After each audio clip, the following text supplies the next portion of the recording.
अस्सलाम वालेकुम। आज की इस वीडियो में हम सीखेंगे कंजक्शन और उसकी काइंड्स के बारे में। तो सबसे पहले हमें ये पता होना चाहिए कि कंजक्शन क्या है, फिर ही हम उसकी काइंड्स को आइडेंटिफाई कर सकते हैं। अगर हम कंजक्शन की बात करें तो देखें कंजंक्शन। अब अगर इसके मैं टू पार्ट्स कर दूं, ये अलग कर दूं और ये अलग कर दूं, तो ये क्या है? जंक्शन। और जंक्शन क्या होता है? बेसिकली वो पॉइंट होता है जहां दो चीजें आपस में मिलती हैं, वेयर टू थिंग्स ज्वाइन और क्रॉस। उसकी एग्जांपल आपने बड़ी कॉमनली सुनी होगी, अक्सर ही, रेलवे जंक्शन। रेलवे जंक्शन क्या है? अब अगर ये मैं रेल की पटरी बना रही हूँ, पटरी पे ध्यान नहीं करना, जंक्शन पे ध्यान करना, ठीक है? पटरी जैसी भी बने, ये फॉर एग्जाम्पल ये दो पटरियाँ हैं और ये जो पॉइंट है जहाँ पे ये पटरियाँ आपस में मिल रही हैं, ये बेसिकली रेलवे जंक्शन है, या इसको आप जंक्शन बोल सकते हैं, ठीक है? ये हमारा जंक्शन है, यानी कि वो पॉइंट जहाँ पे दो चीज़ें मिल रही हैं। तो आपने इस जंक्शन से याद रखना है अपनी कंजंक्शन को। तो बेसिकली कंजंक्शन क्या होगी? जो कि दो सेंटेंसेस को मिलाएगी। हम क्योंकि ग्रामर की बात कर रहे हैं, हम चीज़ों की तो बात नहीं कर रहे ना, हमने ग्रामर इंग्लिश सेंटेंसेस की बात करनी है। तो यहाँ पे कंजंक्शन क्या होगा? विच जॉइंस टू सेंटेंसेस। अब वो किस तरह से मिलाएंगे, किस टाइप में मिलाएंगे, उसकी भी अलग अलग कैटेगरी हैं। बेसिकली हमारे पास 3 टाइप्स ऑफ कंजंक्शन हैं, जिसमें से एक हमारे पास है कोऑर्डिनेटिंग कंजंक्शन, नेक्स्ट है हमारे पास सबऑर्डिनेटिंग कंजंक्शन,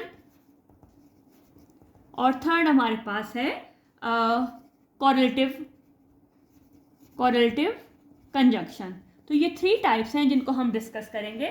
लेकिन एक दफ़ा दोबारा से सुन लें कि कंजंक्शन क्या है। बेसिकली कंजंक्शन आपके पास, आपने जंक्शन से याद रखना है। जंक्शन वो है जहाँ पे दो चीज़ें आपस में मिलती हैं या क्रॉस करती हैं, ठीक है? रेलवे जंक्शन से आप याद रख लें कि ये रेलवे की दो पटरियाँ जैसी बनी है, इस पर मत फोकस करें, आप सिर्फ पॉइंट पे फोकस करें जहाँ पे वो पॉइंट जो जंक्शन पॉइंट है। तो जंक्शन से हमने कंजंक्शन बना लिया। कंजंक्शन जो है वो दो सेंटेंसेस को आपस में मिलाने का काम करता है। और उसके आगे से 3 टाइप्स हैं या 3 काइंड्स हैं, जो कि कोऑर्डिनेटिंग कंजंक्शन, सबऑर्डिनेटिंग कंजंक्शन और कोरिलेटिव कंजंक्शन। इसको अगर मोस्टली कोरिलेटिव भी बोलते हैं, लेकिन हमने बेसिकली इसकी जो प्रोनाउंसिएशन है वो कोरिलेटिव कंजंक्शन है। तो चलें अब वन बाय वन हम इनके बारे में डिस्कस करते हैं। ये सबसे पहली टाइप है हमारे पास coordinating conjunction.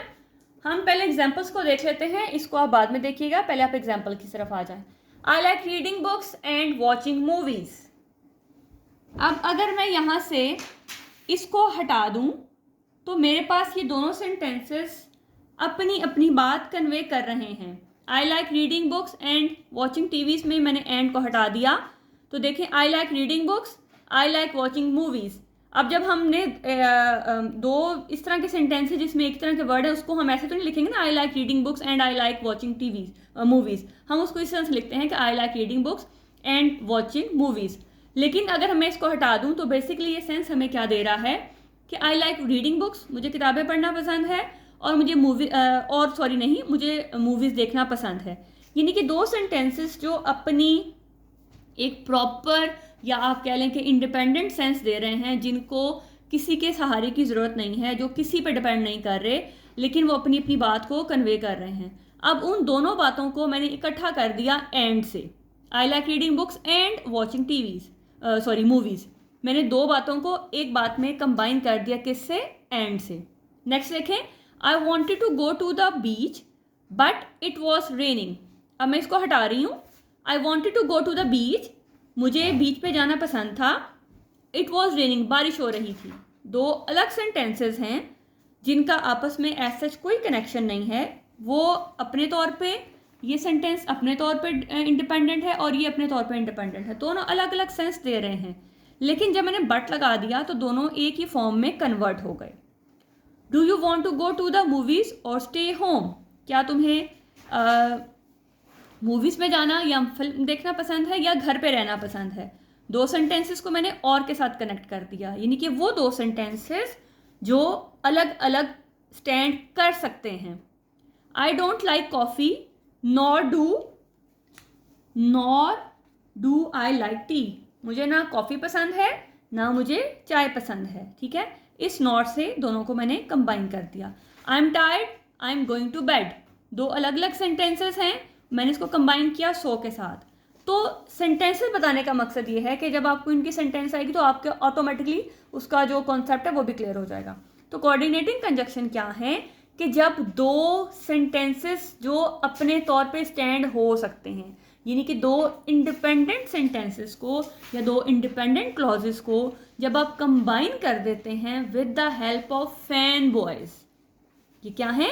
Fan boys. F stand for and, R stand for and, nor, but, or, yet, so. आगे मैंने बता भी दिया कि फॉर हम रीजन के लगाते हैं, एंड एडिशनल के लगाते हैं, इसकी ज़रूरत नहीं है, लेकिन जस्ट ये आपकी एक्स्ट्रा इंफॉर्मेशन के लिए है। नॉर निगेशन के लिए, मतलब ना की सेंस में, बट कॉन्ट्रास्ट के लिए, और कनेक्शन के लिए, येट कंसेशन के लिए, और सो जो है उसके अफेक्ट के लिए, मतलब उसका रिजल्ट के लिए। तो ये जब आपने फैन बॉयज़ के साथ दो ऐसे जुमलों को कंबाइन करना है जो अगर मैं उनको हटा दूं तो अलग स्टैंड कर सकते होंगे, ठीक है। जैसे मैंने इसको हटाया तो ये दो अलग सेंटेंस बन जाएंगे, इनको एक दूसरे के सहारे की ज़रूरत नहीं रहेगी, ये अपनी प्रॉपर सेंस देंगे। तो जब इस तरह से सेंटेंसेस होंगे जिनको आपने फैन बॉयज़ के साथ कनेक्ट करना है, they are called coordinating conjunction, और वो सिर्फ ये 7 हैं, इन 7 के अलावा और नहीं है, ठीक है। ये सिंगल वर्ड्स हैं, कनेक्ट करती हैं 2 और मोर इंडिपेंडेंट क्लॉजेस को या सेंटेंसेस को, और सबसे अहम बात कि ये बिगनिंग में नहीं आ सकती, ये at the start of sentence नहीं आ सकती। मतलब हम ऐसे नहीं कह सकते and I like reading books watching movies, ऐसा नहीं हम बोल सकते। ये जो फैन बॉयज़ हैं ये हमेशा मिडल ऑफ द सेंटेंस आएंगी जब आपने दो सेंटेंसेस को आपस में मिलाना है। तो याद रखना है कि ये जस्ट 7 हैं, ये 7 हैं जिनको आपने फैन बॉयज़ के नाम से याद रखोगे तो बहुत ईजीली याद होगा, ठीक है।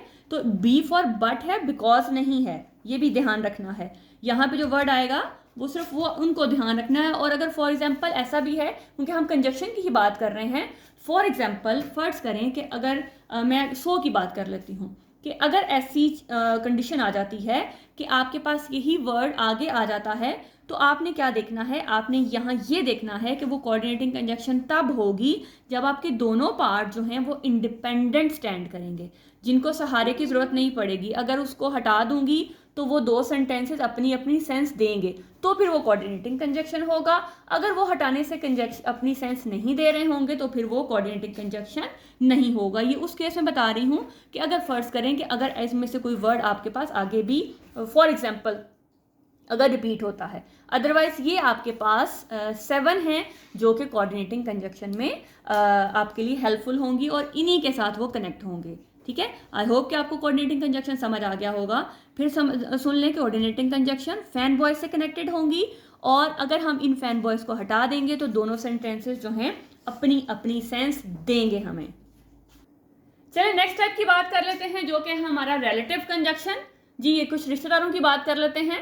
अब वो रिश्तेदार क्या आपके पास कहलाएंगे? Correlative conjunction. अब कोरिलेटिव कंजक्शन क्या है? आपने अपने रिलेटिव से याद रखना है कि जैसे रिलेटिव आपस में मिलजुल के रहते हैं या उनके बगैर डेफिनेटली हम सरवाइव तो नहीं, लेकिन ये कि ज़ाहिर है ज़िंदगी के साथ ये सब रिश्ते जो हैं ये खूबसूरती पैदा करते हैं। तो ये जिनके बगैर आप नहीं रह सकते हैं, जिनके साथ आपका जो रिश्ता है वो हमेशा रहेगा और है और रहेगा, तो कोरिलेटिव कंजक्शन भी ऐसे ही हैं। ये सेम एज इट इज़ आपके जो अभी आपने पढ़ा कोऑर्डिनेटिंग कंजक्शन की ही तरह है। जैसे कोऑर्डिनेटिंग कंजक्शन में आपके पास कोऑर्डिनेटिंग कंजक्शन में आपके पास दो इंडिपेंडेंट सेंटेंसेस को आपने किसी एक वर्ड के साथ अटैच किया था। यहाँ पे आपने, जैसे मैंने रिलेटिव की बात की कि रिलेटिव यहाँ पे आप ये कह लें कि आपके पास वहाँ एक वर्ड था, यहाँ पे आपके पास दो वर्ड्स हैं जो कि एज अ पेयर यूज होंगे, इनके बगैर नहीं होगा। ये फंक्शन करेंगे एज अ सेट, मतलब फंक्शन एज अ सेट, या फिर आप पेयर्स ऑफ वर्ड्स की फॉर्म में भी ले सकते हैं कि ये जहाँ पे आएंगे दोनों इकट्ठे आएंगे। इकट्ठे का मतलब कि एक ही सेंटेंस में आएंगे, और वो अगर मैं एक को हटा दूंगी तो मेरा सेंटेंस उससे भी कंप्लीट नहीं होगा, ठीक है।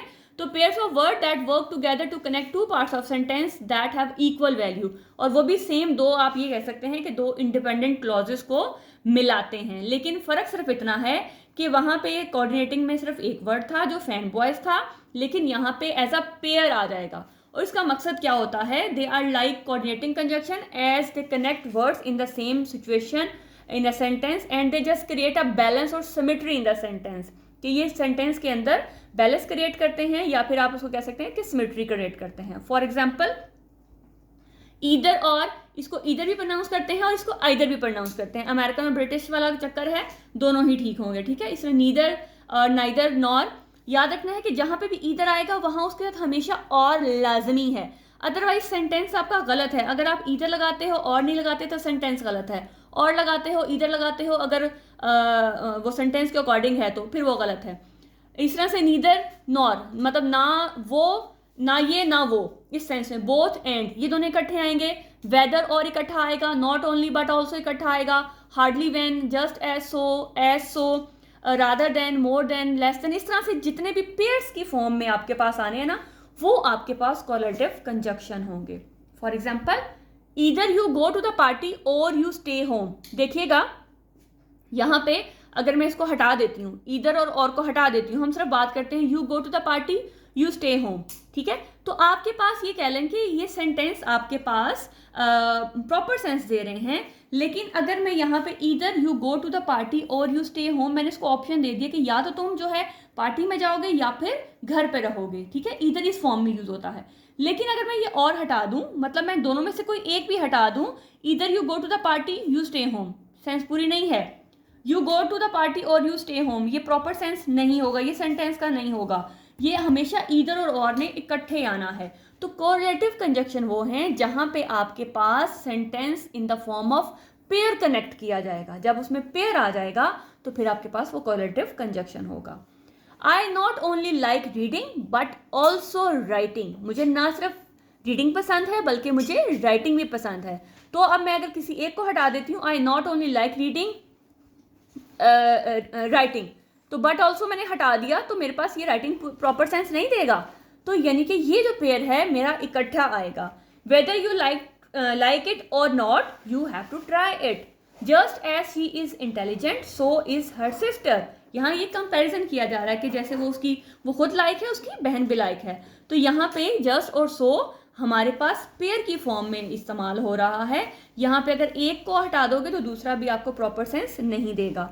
As she is talented so she is successful, तो एज शी इज टैलेंटेड, तो यहाँ पे ये शी इज सक्सेसफुल फिर आपके पास कनेक्टेड फॉर्म में नहीं आएगा। या शी इज टैलेंटेड सो, तो यहाँ पे एज और शी का होना लाजमी है। तो ये पेयर्स की फॉर्म में होंगे, पेयर्स के बगैर काम नहीं चलेगा इनमें। ये कुछ मैंने लिख दिए इस तरह से, अगर कुछ और भी आते हैं तो भी आपने समझना है कि ये पेयर की फॉर्म में है। तो याद रखें आपके पास जो कोऑर्डिनेटिंग कंजक्शन है वो फैन बॉयज की फॉर्म में आएगी, वो सिंगल की फॉर्म में आएगी, और वहाँ पे भी दो इंडिपेंडेंट क्लॉजेस को इकट्ठा किया जाएगा। इस तरह से कोलरेटिव कंजक्शन में आपके पास ये पेयर की फॉर्म में आएगी, दो की फॉर्म में आएगी, एक के बगैर दूसरे का कोई कनेक्शन नहीं रहेगा, वो कोई भी मीनिंग नहीं देगा। तो ये दोनों ने इकट्ठे आना है, जब वो पेयर की फॉर्म में आएगा तो कोरिलेटिव कंजक्शन होगा। ये थर्ड आपके पास है सबऑर्डिनेटिंग कंजक्शन। नाम से ही जाहिर है जो बेचारा किसी के अंडर काम करेगा, ठीक है। सबऑर्डिनेट क्या है, जो किसी के अंडर काम करता है, जो जिसको किसी की इंस्ट्रक्शन की जरूरत पड़ती है, तो ये बेचारा वैसे ही सबऑर्डिनेट है, ठीक है। तो अब इसके नाम से ही अपनी जो है वो क्लियर कर रहा है कि जी मैं सबऑर्डिनेट हूँ, मैं अकेले जो है वो कुछ नहीं कर सकता, मुझे किसी के साथ आने की ज़रूरत है। पीछे हमने दो की बात की कोऑर्डिनेटिव में, कोऑर्डिनेटिंग में, कि दो हमारे पास इंडिपेंडेंट होंगे, एक फैन बॉय से कनेक्टेड होगा और एक जो है पेयर की फॉर्म में कनेक्टेड होगा। अगर हम दरमियान से हटा देते हैं तो दो सेंटेंसेस हमारे पास इंडिपेंडेंट सेंस देंगे। लेकिन ये बेचारा जो सबऑर्डिनेटिंग कंजक्शन है, ये बेचारा गरीब जो है वो हमेशा डिपेंड करेगा किसी पे, ये बगैर किसी के आसरे के जो है वो जिंदा नहीं रह सकता, ये जी ही नहीं सकता, ये अपनी मीनिंग दे ही नहीं सकता, ठीक है। तो हम करते हैं they are use to introduce a dependent clause, ठीक। Connect subordinate clause to independent clause, ये जस्ट डेफिनेशन है, एग्जांपल समझेंगे तो खुद ही आपको हर चीज़ समझ आ जाएगी। तो सबऑर्डिनेट क्या है, सबऑर्डिनेट जैसे भी मैंने बताया कि जो बेचारा किसी के अंडर काम करता है, जो अकेले, जिसकी कोई मीनिंग कोई हैसियत नहीं है। जबकि इंडिपेंडेंट या आप ये कह लो कि मेन क्लॉज वो है जो कि अकेले स्टैंड कर सकता है। जैसे the teacher taught well because he new the subject. अब यहाँ देखिएगा, अब जब सबऑर्डिनेट की बात हो रही है कि यानी कि जिसको सहारे की ज़रूरत है, तो किस पार्ट को सहारे की ज़रूरत है? आप इसके दो पार्ट करते हैं तो हम देखते हैं कि किसको जो है वो हमारे यहाँ पे सहारे की ज़रूरत है। The teacher taught well, teacher ने अच्छा पढ़ाया, बात पूरी हो रही है। Because he new the subject, क्योंकि उसे सब्जेक्ट की समझ थी या उसको सब्जेक्ट सारा आता था, ठीक है। तो ये आपके पास कनेक्ट कर रहा है, यहाँ पे कंजक्शन है, ये तो हमें पता है ना कि ये कंजक्शन है। तो कंजक्शन के साथ हम इसको अगर देखें, because he new the subject, क्योंकि उसे सब्जेक्ट का पता था। तो अब क्योंकि उसे, अब तो क्या मतलब है इसका, क्योंकि उसे सब्जेक्ट का पता था तो क्या हुआ? तो इसका मतलब है कि ये जो पार्ट है आपका, इसको इसकी ज़रूरत है। ये आपका जो है मेन क्लॉज है, या आप ये कह लें कि आपका मेन पार्ट है, और यहाँ से ये जो आपके पास है ये आपका सबऑर्डिनेटिंग कंजक्शन है, ठीक है। ये जो बिकॉज है ये फिर आपकी सबऑर्डिनेटिंग कंजक्शन है। We can not make true progress as long as we are dishonest. तो फिर यहाँ पे जो एज लॉन्ग एज है, यहाँ पे ये आपका सबऑर्डिनेटिंग कंजक्शन है, और ये आपका कह सकते हैं कि can be at the beginning of the sentence, because he knew the subject, the teacher taught well, as long as we are dishonest we cannot make true progress, ठीक है। तो इसको हम आगे पीछे कर सकते हैं। तो देख लें ध्यान से कि सबऑर्डिनेट कंजक्शन वो हैं जो कि आपको ये शो करवाती हैं कि जो सेंटेंस है वो सबऑर्डिनेट है, जो ये कह लें कि जो डिपेंड करेगा आपके मेन क्लॉज पे या मेन सेंटेंस पे। तो वो जो कंजक्शन आपको शो करवाएंगी वो होंगी सबऑर्डिनेट कंजक्शन। फॉर एग्जाम्पल जी, I will go to the party if you go with me. तो ये सेंटेंस इसी के बारे में मजीद इंफॉर्मेशन दे रहा है। If I will go to the party if you go with me, ठीक है। तो यहाँ पे ये जो आपके पास इफ़ है ये आपके पास सबऑर्डिनेटिंग कंजक्शन होगा। I will stay until the movie finishes. तो दोनों जो एक ही बात को कंटिन्यू कर रहे हैं, तो ये वाली जो बात है ये इसी पे डिपेंड कर रही है कि मैं कब तक रहूँगा, जब तक मूवी जो है वो ख़त्म नहीं होती है। तो अंटिल द मूवी फिनिशेस ये बात जो है उसको मज़ीद इन्हेंस कर रही है, इसके बारे में मज़ीद बता रही है। तो ये आपके पास होगा सबऑर्डिनेटिंग कंजक्शन। अब यहाँ मैंने कुछ सबऑर्डिनेटिंग कंजक्शन लिख दी हैं, मतलब टाइम के लिए क्या होगी, मैनर के लिए, कॉज के लिए, कंडीशन के लिए, पर्पस के लिए। ये जस्ट आपकी जनरल इन्फॉर्मेशन के लिए है, अदरवाइज इनको ऐसा रटा मारने की या याद करने की ज़रूरत नहीं है। उसके लिए एक सिंपल सी टिप बता देती हूँ कि फैन बॉयज़ और जो आपका कोलरेटिव कंजक्शन है, उन सब के अलावा बाकी जितनी भी हैं वो सारी की सारी आपकी सबऑर्डिनेटिंग कंजक्शन में आ जाएंगी। इसके लिए हम एक वर्ड भी यूज़ करते हैं, ब्लू बस, सॉरी ब्लू नहीं, वाइट, ठीक है। तो हम उसके लिए WHITE वाइट, BUS बस, ये भी यूज़ करते हैं। लेकिन आपको सिंपल टिप बता दी कि फैन बॉयज़ और आपके जो पेयर्स हैं उनके अलावा बाकी जितनी भी हैं उनको आपने कोऑर्डिनेटिंग जो है सबऑर्डिनेटिंग कंजक्शन आपका उसके अंदर आ जाएगा, क्योंकि ये सबऑर्डिनेट है। तो जितने भी फैन बॉयज़ के अलावा और पेयर्स के अलावा होंगे वो सब के सब सबऑर्डिनेटिंग कंजक्शन में होगा। तो चलिए अब छोटी सी एक्सरसाइज कर लेते हैं और इन तीनों को हम देखते हैं कि हमें डिफरेंस कितने हद तक क्लियर हुआ है। जी, आपके पास एक्सरसाइज है, कुछ सेंटेंसेस लिखे हैं। अब आपने खुद पहले देखना है कि कहाँ पे आपके पास सबऑर्डिनेटिंग है, कहाँ कोऑर्डिनेटिव कंजक्शन है और कहाँ पे आपके पास कोऑर्डिनेटिंग कंजक्शन है। तो सबसे पहले जो आपको मैंने टिप्स बताई हैं उनको हमने देखना है। तो उसको आप जब यहाँ फिक्स करेंगे, यहाँ पे आप उसको अप्लाई करेंगे, तो आपको ऑटोमेटिकली पता लगता जाएगा कि कौन सी वाली कंजक्शन किससे रिलेट करती है। I like reading books and watching movies. अब देखें, आई लाइक रीडिंग बुक्स, आप अपनी कंजक्शन को छोड़ दें, अभी मत देखें। आई लाइक रीडिंग बुक्स, मुझे किताबें पढ़ना पसंद है। इसका मतलब है कि आई लाइक वॉचिंग मूवीज़, मतलब मैंने आपको पहले बताया कि आप जब हम दो सेंटेंसेस को कंबाइन करते हैं तो एक ही वर्ड को हम दो दफ़ा नहीं लिखते, क्योंकि हमने कंजक्शन यूज़ की है तो हमने दोनों को इकट्ठा करना है। तो हमने मतलब यही निकालना है कि आई लाइक रीडिंग बुक्स, मुझे किताबें पढ़ना पसंद है, मुझे मूवीज़ देखना पसंद है। दो अलग अलग सेंटेंसेस हैं, इनका आपस में कोई कनेक्शन नहीं है, किताबों और मूवीज़ का कोई दूर दूर तक का कोई ताल्लुक है ही नहीं है। लेकिन मैंने इसको क्या किया, मैंने इसको एंड से कनेक्ट कर दिया। जब मैंने एंड से कनेक्ट कर दिया तो ये एक ही सेंटेंस बन गया। तो इसका मतलब है कि ये जो एंड है दो अलग सेंटेंसेस को, यानी कि दो इंडिपेंडेंट क्लॉजेस को इकट्ठा कर रहा है। इनका आपस में कोई रिलेशन नहीं है, लेकिन दो इंडिपेंडेंट क्लॉजेस को क्या कर रहा है, ये इकट्ठा कर रहा है। तो अब मैंने देखना है कि इसने दो इंडिपेंडेंट क्लॉजेस को जो इकट्ठा तो कर दिया, तो फिर ये एंड किस में आएगा, क्योंकि हमारे पास इंडिपेंडेंट क्लॉजेस वाली दो चीज़ें थी, एक कोरिलेटिव थी हमारे पास और दूसरा जो थी वो हमारे पास कोऑर्डिनेटिंग थी। तो अब देखना है कि अच्छा ये तो सिंगल है, तो जब सिंगल है तो क्या ये फैन बॉयज़ में से है? क्या ये फैन बॉयज़ में से है? जी ये फैन बॉयज़ में से, क्योंकि ए एंड, तो इसका मतलब है जब ये एंड है तो ये आपके पास कौन सी कंजक्शन होगी? जी ये आपके पास कोऑर्डिनेटिंग कंजक्शन होगी, क्योंकि कोऑर्डिनेटिंग कंजक्शन में हम लगाते हैं fan boys. I went to the store because I needed milk. I went to the store because I needed milk. अब कहा था कि B for आपने but लेना है, because नहीं लेना है, ठीक है, कि वो स्टोर पे गया क्योंकि उसको मिल्क की, दूध की ज़रूरत थी।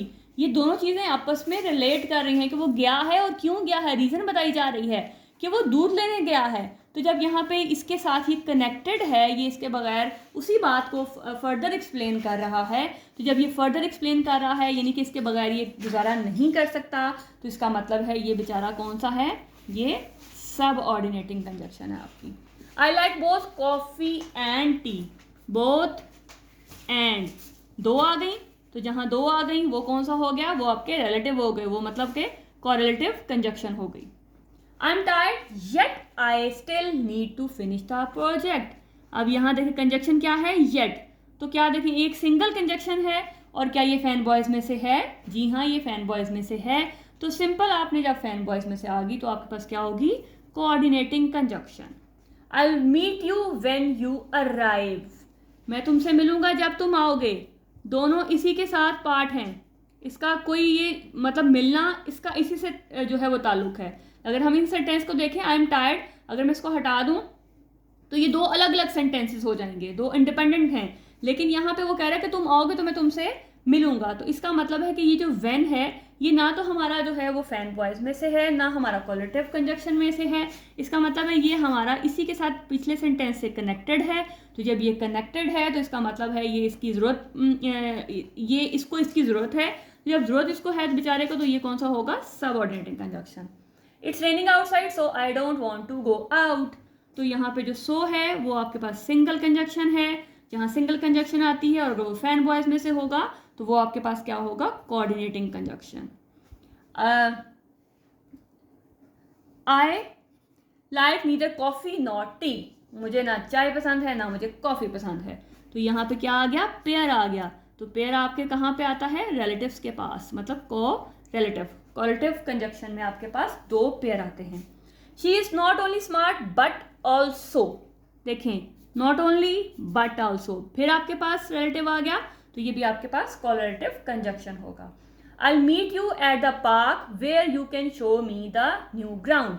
मतलब ये बात इसी से लिंक कर रही है, इसी को आगे लेके जाया जा रहा है कि मैं तुमसे पार्क में मिलूंगा जहां तुम मुझे न्यू ग्राउंड दिखाओगे, यानी कि आपके पास ये चीज़ इसी को फर्दर एक्सप्लेन कर रही है। तो जब ये फर्दर एक्सप्लेन कर रही है तो इसका मतलब है ये कंजक्शन आपके पास where you show me the new park, ये आपके इसी सेंटेंस के डिपेंड कर रहा है, इसी को आगे एक्सप्लेन कर रहा है। तो ये कंजक्शन आपके पास क्या होगी? ये आपके पास सब ऑर्डिनेटिंग कंजक्शन होगी। तो आई होप कि आपको समझ आ गई होगी तीनों का डिफरेंस, कोऑर्डिनेटिंग, सब ऑर्डिनेटिंग, कोरिलेटिव कंजक्शन कौन कौन सी हैं। फटाफट से दोबारा रिवाइज कर लेते हैं कि कोऑर्डिनेटिंग कौन सी हैं? जो आपकी फैन बॉयज़ से कनेक्टेड होती हैं और दोनों सेंटेंसेस इंडिपेंडेंट होते हैं, इनको एक दूसरे की हेल्प की ज़रूरत नहीं पड़ती। अगर आप उसको हटाओ तो दोनों सेंटेंस बड़े आराम से स्टैंड करते हैं। उसके बाद कोरिलेटिव कंजक्शन जो पेयर की फॉर्म होती है, सेम कोऑर्डिनेटिंग की तरह ही होती है, लेकिन फ़र्क सिर्फ इतना सा है कि वो पेयर की फॉर्म में आ जाती हैं और मकसद उसका क्या है कि जस्ट सिमेट्री और बैलेंस को क्रिएट करना सेंटेंस के अंदर। अदरवाइज वो भी दो अलग अलग चीज़ें होती हैं, दो अलग अलग सेंटेंसेस जो है वो हो सकते हैं।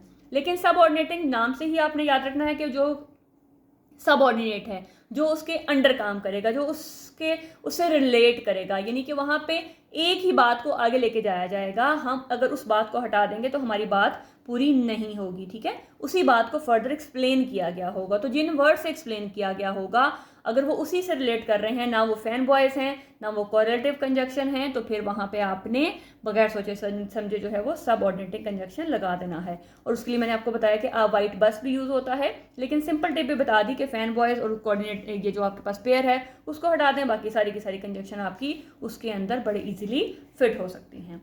तो कमेंट करके लाजमी बताइएगा कि वीडियो कैसी लगी। अगर अच्छी लगी तो लाजमी तौर पर लाइक कीजिएगा, दुआ में याद रखिएगा। मिलते हैं नेक्स्ट वीडियो में एक और नए कॉन्सेप्ट के साथ।